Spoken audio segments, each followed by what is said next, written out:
Good afternoon, everyone. Hope you guys had a good lunch, and this is the post-lunch session. So hope we can keep you awake by this conversation and not make you fall asleep. A lot has been talked about customers and their changing behavior and the pandemic, technologies, AI, data, analytics, all of this, right? The fact is, today's customers are browsing on the app, buying on the physical stores via kiosks or other means, and they are raising support tickets via chatbots. So they are like always on, they are everywhere, they are ubiquitous, so they are the ones who are asking for organizations to change, right? While coming here, I actually ordered, I had a breakfast at McDonald's and I ordered via the kiosk. Then I paid for that. I paid via a mobile OTP, which was powered by Root Mobile, and then I took an Uber and I came here. So such is the presence of this panel, which is here, and they are everywhere. The organizations that they are working with are everywhere. So we'll start with you, Manasi, first. We want to talk about.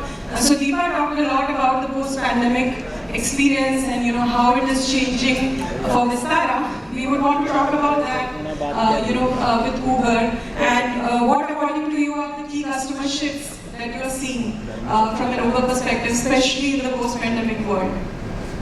Sure. Hi Deepali. First of all, thank you for having me here. I'm very excited to be a part of this impressive panel and really looking forward to taking away some new perspectives. Also learning from the real-life experiences of my fellow panelists, Milind and Arvind here. I do hope, Deepa, you can help me in case I'm going to be missing my flight, but we'll pass that for now. I think just like you zooming into your question, right, I'll break it into two parts. First, about the mega trends that we've seen from a customer experience standpoint. And second, a little bit about what we at Uber have done to adapt and adopt to the changing customer experiences and trends. Now, if you were to just hop back, right, 2019, before the whole world shutting down thing happened, I think at that point in time, many of us did not believe that some of the commonplace activities that you would do every day would come to a halt. So, whether it's going to a shopping mall, watching a movie in a theater, or even sending our kids to school. With the pandemic, it all changed pretty much in a couple of days, if not overnight. So the first big shift that we saw was really the move from more in-person to digital channels across the board. And this was not just digital for a few, like high-value customers, but digital for all, right?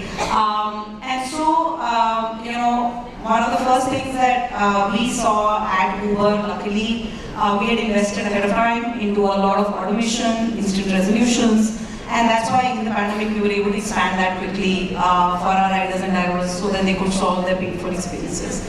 Now the second big trend that we saw was that as the world changed around our customers changed right around with the world. Now what does that mean? A lot of Gen Z millennials, they were flocking to messaging channels, whether it was chat or third-party messaging apps like WhatsApp. And they found it really easy and convenient to resolve their issues in these apps. They were also using these apps to be in touch with their friends and family. And so for us at Uber, it meant really being where our customer was.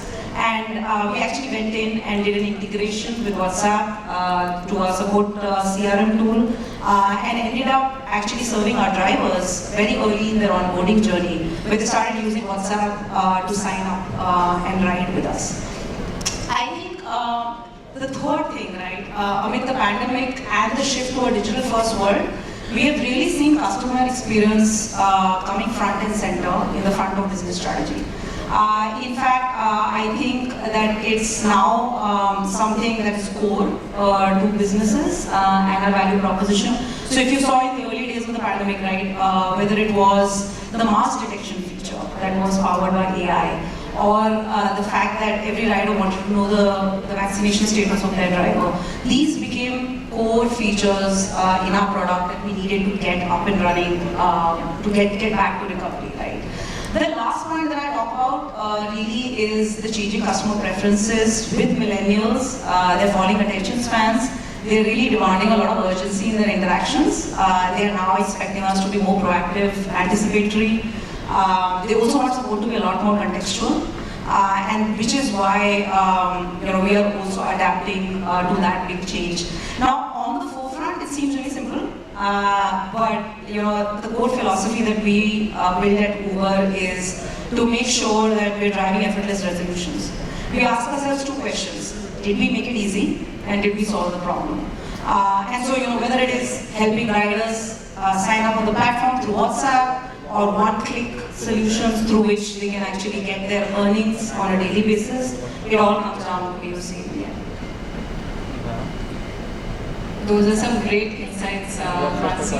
Arvind, if you would like to talk about how you have seen the same for McDonald's, the post-pandemic shift, and what are the customer strategies that you are enabling, your company is enabling to support that? Sure. Sure. Great to be here, part of this panel. In the context of McDonald's, I would say one of the biggest, parameters that consumers have, the whole pandemic experience, and when they came out of it, convenience came out to be a much more of an important parameter than it was ever before. And I think there are many studies that show that as you repeat some behaviors, some of those behaviors become sticky. And I guess that's what happened. Our drive-thru restaurants were the first to recover as the unlocks happened. And that did not go away, right? Even now, our drive-thru restaurants are doing business like they've never done before compared to pre-pandemic. Delivery business, which is the biggest convenience channel, as we call it, has always been important. But from a 25% contribution to business pre-pandemic, now it's a 40% contribution pre-pandemic. And then you have curbside pickup, where you order ahead and you come in front of the restaurant, you get your cup of coffee and you move on. And that's a channel that we started during the whole pandemic phase. And then coming to dine-in, which eventually happened, right? As customers became more comfortable to come into the restaurants, our digital ordering kiosks at restaurant, the usage rates were far higher than they were pre-pandemic. So in all the convenience theme, consumers were willing to pay for convenience, and they wanted convenience, they wanted customization, and all of these themes are playing out in our business. The related point is, of course, the importance of digital in this context. Pre-pandemic, 30% of our business was digital business, as we call it. Today we are at 55%. That's enabled by all of these touch points. And that's been growing faster than the non-digital business. The fact that digital offers unparalleled convenience, we all know. But there are also other aspects of digital. The fact that you can do customization of your order. So you can customize your burger, you can customize your meal, and you have that little bit of time to browse through the menu. That in the pre-pandemic phase, maybe you were at the front counter in a queue and you didn't have that much time to browse through the menu and order. So digital business is really propelling the growth of our business. We have crossed the pre-pandemic sales a few quarters back. There were some statistics about a year back, right? As dine-in comes back, the online business will slow down. We have seen nothing of that. And I can say on behalf of the QSR industry, the delivery business continues to go. This is all great signs, right? This is all great signs that new channels are coming up as the market matures.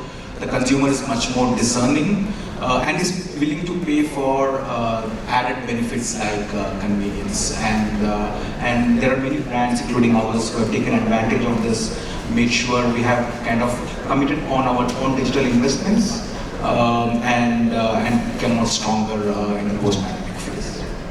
Thanks, Arvind. It's interesting you talk about the drive-thrus, because I can tell you during the COVID period when you didn't want to step out, the drive-thrus used to be our way of that happy time with the family, going out, eating out, being able to order safely, so that used to be that for sure. Sorry, on that, I know I can't help but say it, just take a minute. So when we observe the post-pandemic recovery, right, families were the ones who were the most reluctant to come out for understandable reasons, right, with kids, family. We saw youngsters coming out, young professionals coming out first. And the families felt safest to order during a drive-thru, right? They're in the car, they could still get their happy meal for the kid, coffee for and the burger, and so on and so forth. So the whole drive-thru experience was rediscovered one might call it in the post-pandemic phase. Yeah, that's great. Thank you. So we'll move over to you, Milind. You know, your company is at the center, powering this different communications and enabling, you know, different organizations and clients to be able to support and enable their customers, right? Respond to the change that is needed for the customers. Would you like to talk about how you have seen a shift in the post-pandemic world, and you know, what are the key trends you're seeing right now? I did mention to you in our one-on-one conversation that let me try and take an anti-stance. So let me try and take an anti-stance to this. Let me come to the core of it, which is, I think since the time enterprise and consumers have evolved, the needs have remained constant, always, right? And let me articulate that point when I say needs are constant. I mean, whether it was you going to college, you wanted to make friends, you growing up, you wanted to search for a job, college campus interviews, getting selected a little bit more older, finding a girlfriend or marrying. You know, these needs have remained always constant. But the manifestation of these needs have evolved as human race has progressed. So if at my father's time there was a college cut, now it is a LinkedIn for a job. Yeah. If it was family marriages where you would find a bride and a groom, today it's Shadi.com or Arvind, right? But the need of marriage has not changed. Right? When, as an enterprise, you sell to a consumer, he will buy from you only if his experience with you as a brand is good, excellent, is given. But the manifestation of that experience over a period of time changes, right? When we started the career, only way you could, as a brand, communicate was perhaps SMS and voice telephony. Today we have so many OTT players that are communicating across, right?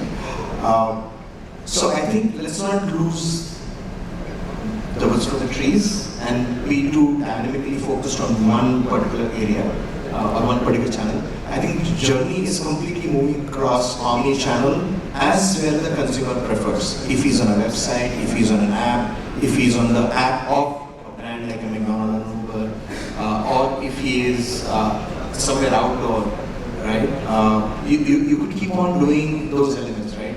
I've seen in Japan and Korea, you have those touch panels. You mentioned McDonald touch panels in McDonald, but if you go to Korea and Japan, you will find at the railway station you have these finger tap sensitive screen panels, and you can just order whatever you want from those panels, and by the time you're reaching home, it would have been delivered, right? So customer experience is now all encompassing and touching. Our experience, as our tagline also says, is communication simplified, right? Behind all the heavy lifting of what we do, we offer the ease of consumer on a fingertip for that brand, right? So we do serve Uber with another partner globally in some markets, right? So the consumer has only concerned by receiving that OTP in a fraction of a second. He is not concerned whether it is coming from an operator A or operator B or operator C, right? And that's what we kind of power. In pandemic, we have seen more realization at the brand side than the consumer. Consumer always knew this. Brands, I see, is more realizing it because they had forced pivot some of these experiences as they move. Yeah. That's great. So Manasi, we'll move on to you. From the perspective of innovation and digital, Uber obviously has been a pioneer and has been reinventing how data and analytics is used for doing different things, right? Right from the time of search pricing or price calculation to everything else. Would you want to talk about some of these innovations and services, and how has it changed your workforce and customer interaction, right? What is the change that it has brought to to the employees and workforce, as Deepa also talked about it a lot. Would you want to talk about that? Yeah, sure.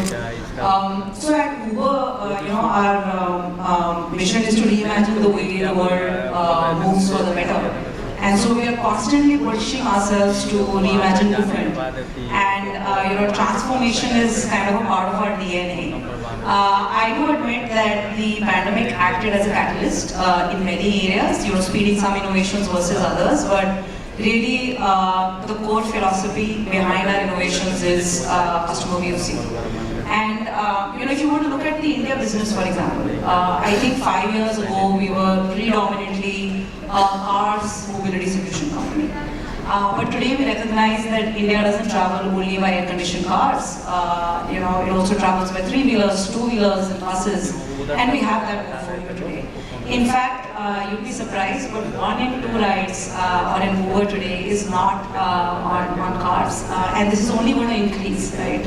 And as we start looking at things like this, I think for us it's also about how do we expand our reach to our potential customer base. And as I was talking about meeting our customers where they are, I think for us, say in particular in India, that means WhatsApp.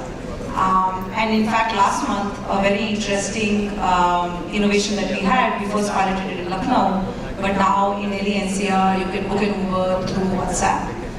So everything from registering yourself as a user, booking the ride, then asking for the trip receipt, it all happens within the WhatsApp chat interface. As a rider, you don't any longer need to download the Uber app. This was a big shift for us because the app is really a gateway to our services. But we also recognize today that there might be consumers who might not want to download our app. They might be very happy using another app, and they might want to use that as a window to our services. So this is, one example of innovation.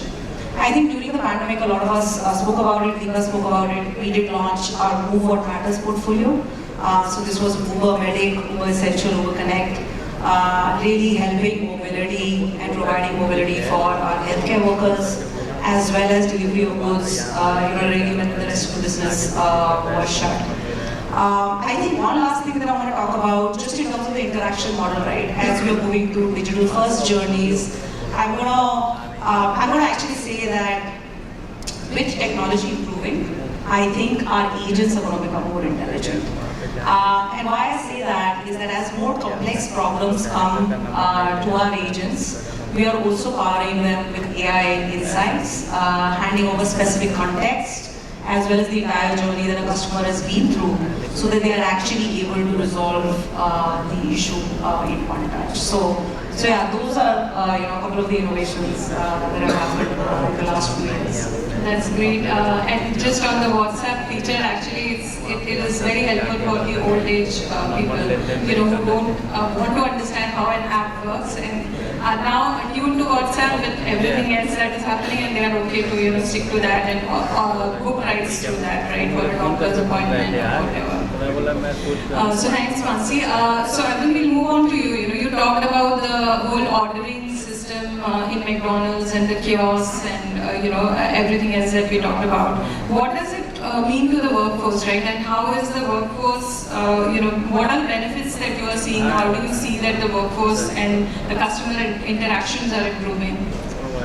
So the self-ordering kiosk at our restaurants have literally transformed consumer experience at our store, right? So imagine a quick context. Friday, Saturday, Sunday are the big days in a week in terms of ordering or coming into restaurants. And even in that, there are a few hours, right, where you see really big traffic, and consumers used to come in and see queues at the front counter, right? Those used to be that restaurants 4-5 years back. And that's a real pain point because not all consumers are willing to wait, and there's a whole kind of queue at the front counter. People are not comfortable about it. Fast forward to now, most of the restaurants have got self-ordering kiosks. While we have been introducing this over the past 4 years, the adoption is significantly gone up in the last couple of years. So what happens in self-ordering kiosks? People select their own menu, right? And here, so there's a group of people. They talk to each other. Each of them select their menu. They customize their burger. They customize their meal. They spend probably 30 seconds more compared to what they used to spend at the front counter, but they feel far more happy that they got a meal of their choice. They customized meal of their choice. Instantly, the average check, as we call it, really went up when customers order on their own, as opposed to standing in the queue and the pressure of the queue. You have to get through your order, really quickly. So it's a big win from both the consumer and the business perspective. And of course, we then deliver it things, right? So we kind of evolve the mechanism to make sure in our experience of the future, which is our internal theme, we make sure that the order is delivered at the table, which is a win-win for consumer. Again, coming back to the whole consumer experience and consumer convenience. But what that meant, coming to the point, was transformation of the role of what people would do, or the staff would do at restaurants. Wherein, of course, there's a busy kitchen as always, but people who are focused on taking orders, the importance of the guest experience leader, as we call it, every restaurant has got one, became much more important than ever before. So there's a much more focus on hospitality, making sure the consumers, families who come into the restaurants are comfortable, their kids are engaged, and if there are rebuy orders, enable those rebuy orders. So the focus of the staff shifted from enabling transactions to hospitality and consumer experience. So that's what we were able to do, both from a technology perspective and a people perspective. And it's win-win from three perspectives. Consumer, the company from a business perspective, also employees. The bright young kids that you see at McDonald's restaurants really want to help, really have a smile on their face, and they are completely there as far as rewarding consumer experience goes. So that's something that we are doubling down as we speak, and this is the early days of transforming of our restaurants. More can be done, more will be done as we go on. Yeah, that's great to know. And Milind, now I'll move on to you, going by your anti-stand earlier. And I know you were talking about this, we were chatting about this earlier as well. Would you want to talk about, so obviously there is a path to automation. It brings, it helps the organizations to bring in efficiencies from a workforce perspective and also from a customer experience perspective. But there is a delta side to that as well, right? I don't want to call it the curse, but yeah, there is a balance that needs to be thought through. Would you want to talk about that? Sure. I think let me try and attempt to see if I can actually show you a use case. Just indulge me for a minute. Let me try and see if we can. I'll try and attempt it. Let's see if you are able to hear it out. And if you are able to hear someone, just raise the hand from behind that you are able to hear. Someone from my team can just raise the hand if you are able to listen to this clip. Yeah.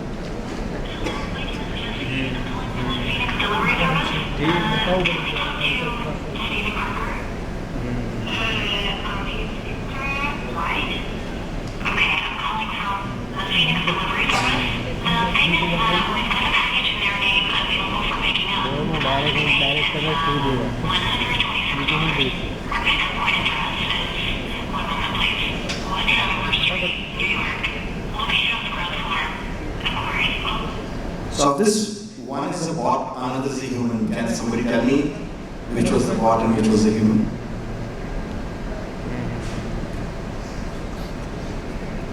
And so at a technology level, we are evolving to a level that bots could potentially replace natural language processing skill of a human, right? And this is where we are evolving as an organization, as an industry, as experiences, right? So imagine 50 years hence, take a step back, sorry, before I go to the 50 years, take a step back. 85-year-old granny of mine would send me, I hope this is Maharashtra, everyone speaks Marathi, I'm a Maharashtrian, I can tell the story in Hindi and Marathi also, but I was asked how to make potato sabji.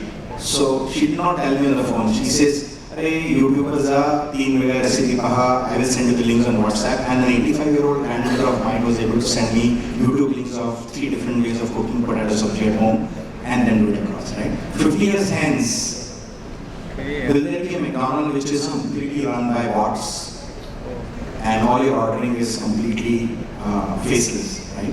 Is a future that might come.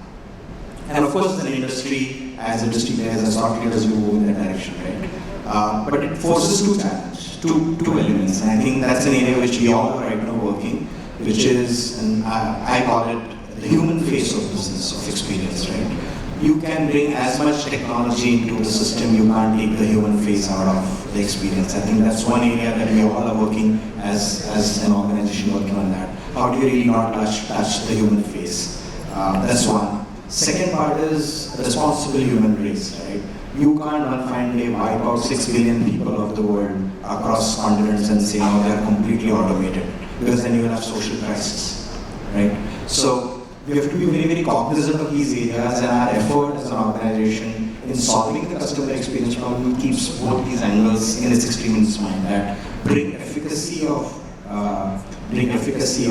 power of technology, bring efficacy of social element to ensure that there is a need to do that across, and make the customer experience kick ass so that there is a win-win at all the elements. Yeah, I think that's what we're kind of working on right now. Yeah, that's amazing actually, so that sums up, the conversation, and the fact that while technology brings in a lot of power and, helps us elevate the experience that we are giving to our customers, there is also a fine balance that needs to be thought through, and how much, sorry, you want to? I was just saying, and I see this often, and people have heard me before will hear me again and again on this. We are the only country which has lifts in Nariman Point and liftmen in Nariman Point. There is no other country in the world who will tell you that. And we need to be equally conscious of the need of a lift and the need of a liftman, at least in our country. So with that, I guess India should lead the way with automation. Thank you so much for the great insights that all three of you have shared. This was a phenomenal conversation. Thank you so much.